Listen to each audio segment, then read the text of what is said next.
না কোনো মেয়ে তার নিজের বাড়িতে নিজের ফ্যামিলিতে এরকম কিছু হ্যারাসমেন্ট সহ্য করছে, কারণ সেটা পাবলিকালি আসছে না, সবার সামনে আসছে না, ওই জন্য হয়তো আমরা দেখতে পাচ্ছি।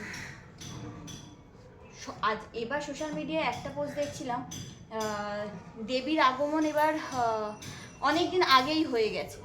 সত্যি বলতে কি আদেও তাই? এগুলো হয়তো সোশ্যাল মিডিয়ায় পোস্ট অবধি সীমাবদ্ধ, কারণ বাস্তবে কিন্তু তা নয়। হ্যালো ফ্রেন্ডস, আমি আবার চলে এসেছি নতুন একটা ব্লগের সাথে, নতুন একটা ভিডিওর সাথে। আশা করছি তোমাদের আমার আগের ভিডিওগুলো দেখতে ভালো লাগছে। আবার আজকে চলে এসেছি নতুন একটা ভিডিও নিয়ে।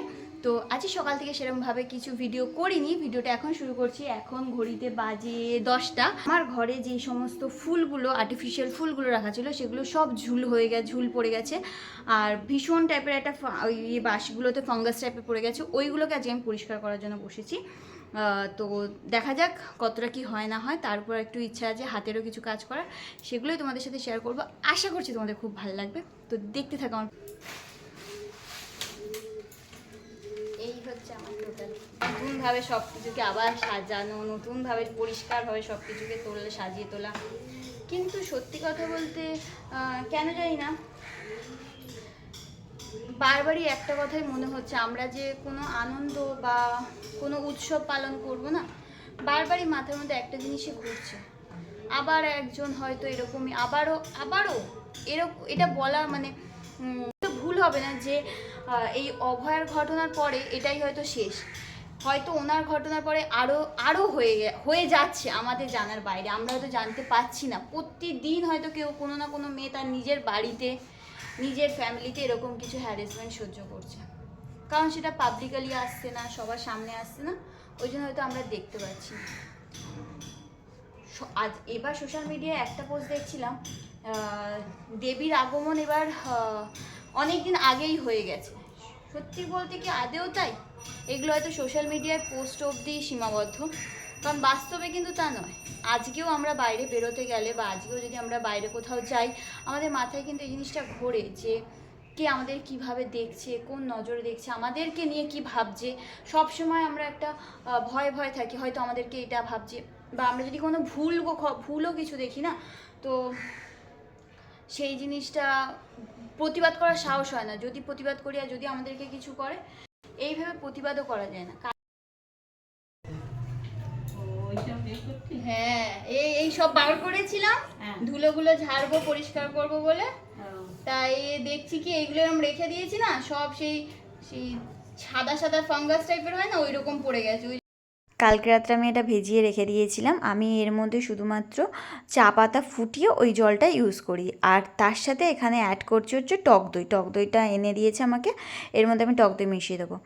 আর প্রথমে তো ভেবেছিলাম আমি একাই মাখবো, তারপরে ভাবলাম বরেরও ভীষণ চুল উঠছে, তো ওকেও মাখিয়ে দিই। কিন্তু ও এইসব মাখতে একদমই রাজি না, ও এইসব একদম পছন্দ করে না। তো জোর করে টেনে নিয়ে এসে ওকেও একটুখানি লাগিয়ে দিলাম, আর তারপরে হচ্ছে আমিও নিজেও একটুখানি মেখে নিলাম। অন্যবার আমাকে মা মাখিয়ে দেয়, কিন্তু যেহেতু মা এবার শরীরটা ভালো না, তাই আমি একাই এবার মেখে নিলাম। আর যে কালারটা করেছিলাম এইটা হচ্ছে পুরো কালার, এইটা পুরো হয়েছে, আর বাকিগুলো এখনও হয়নি। আর সন্ধেবেলা আজকে আমাদের কি মনে হলো, মা বললো কি অনেকটা দুধ রয়েছে, তাহলে পায়েস করা যাক। তো আমি বললাম ঠিক আছে, তাহলে আমিই পায়েসটা করছি। আমি কোনো দিন পায়েস করিনি, তো আমি আমার মাকে ফোন করেছি, করে মায়ের থেকে রেসিপিটা শুনলাম। তো মা আমাকে বলে দিল শুধু বাতাসা দিয়ে যদি পায়েস করিস তাহলে কিচ্ছু না, দুধটা ভালো করে ফোটাবি যতক্ষণ না চালটা একদম সিদ্ধ হয়ে যাচ্ছে, আর তার সাথে তোর মিষ্টি যতটা লাগবে সেই পরিমাণে বাতাসা দিয়ে দিবি। তো আমি আমার আন্দাজ মতোই বাতাসা দিয়েছি। আর প্রথমে ভাবছিলাম কি মিষ্টি হবে না হবে, আমি না ভেবেই আন্দাজ মতোই দিয়েছিলাম। তারপরে একটুখানি চেখে দেখলাম অল্প কম মিষ্টি হয়েছে, তো তারপরে আর কটা বাতাসা অ্যাড করে দিলাম। তার সাথে আজকে মেনুতে আমাদের ছিল হচ্ছে ছোলার ডাল, যেটা বাবা অনেক দিন ধরে বলছিল রুটি দিয়ে ছোলার ডাল খাবে। আর সত্যি কথা বলতে আমি তো কোনোদিন রান্না টান্না ধারে পাশে থাকতাম না, কিন্তু এখন নিজের মধ্যে একটু ইচ্ছে হয় যে নিজে রান্না করব। তো এবার প্রথমবার আমি নিজেই একা একা ছোলার ডালও করব বলেছিলাম। এখানে আগে প্রথমে রুটিটা করে নিচ্ছি, এরপরে গিয়ে সব কিছু হয়ে গেলে ছোলার ডালটা একদম সবার লাস্টে বসাবো, যাতে সবাই আমি গরম গরম খেতে পারে।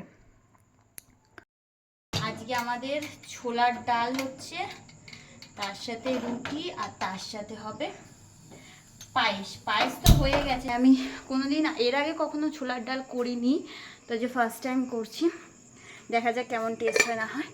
তো বসিয়ে তো দিয়েছি, এখন ওখানে সিটি পড়বে কম করে, মা বললো 4-5 4টে থেকে 5টা সিটি পড়বে। তো ততক্ষণ ওখানে সিটি পড়ুক। রুটি করে ভীষণ গরম লাগছে, তো আমি এখন ঘরে চলে এসেছি, একটু বসিনি, ততক্ষণ ওখানে সিটি পড়ুক। কুকারটাতে ভীষণ ভয় লাগে, আমি সব কিছু করতে পারি কিন্তু প্রেশার কুকারে আমার কিছু করতে আমার ভীষণ ভয় লাগে। লাস্ট টাইম আমি প্রেশার কুকারে খাসির মাংস করেছিলাম, তখন আমি আমার মামি শাশুড়ি এসেছিলো, তো মামিকে সামনে বসিয়ে রেখেছিলাম, বসিয়ে রেখে আমি তারপরে করেছিলাম। তো আজকে কেউ নেই, নিচে মা আছে, মাকে বলেছো মা প্রেশার কুকার বসাচ্ছি কিন্তু, তো মা বললো বসাও 3টে সিটিতে, না বন্ধ করে দিও। তো 4 নম্বর সিটিতে আমি বন্ধ করে দিয়েছি। দেখা যাক এরপর খোলার পরে বুঝতে পারবো যে আদৌ কাজ হয়েছে কিনা, না হলে আবার আমি বাটিতে সিদ্ধ বসিয়ে দেবো। সন্ধেবেলা আমার মার সাথে আমার আর আমার দিদির 2-3 জনের মিলে একটা কনফারেন্সে আড্ডা চলে, কম করে 1 ঘন্টার আড্ডা চলে। তো গল্প করতে করতে মাকে বললাম আমি আজকে ছোলার ডাল করছি, বলো তো রেসিপিটা কী করে করব। মা তখন আমাকে বললো সব থেকে সহজ রান্না, কিছুই না, শুধু যেমন ডাল ফোড়ন দিই সেরকমই একটুখানি তেজপাতা, শুকনো লঙ্কা আর 5 ফোড়ন ফোড়ন দিয়ে দে, আর ডালটা দিয়ে দিবি, ডালটা দেওয়ার সাথে নুন আর হলুদ। পাশ থেকে আমার দিদি আবার ফোড়ন কাটলো, বললো কি নুন আর হলুদ দিতে হবে, সেটা কি বলে দিতে হবে। তো আমি বললাম তুই কি জানিস এখন আমি কত সুন্দর রান্না করি। এখানে আমার ডাল, পায়েস আর রুটি 3টেই কমপ্লিট, আর বাবা আর মা দুজনেই খেয়ে বলেছে খুবই ভালো হয়েছে।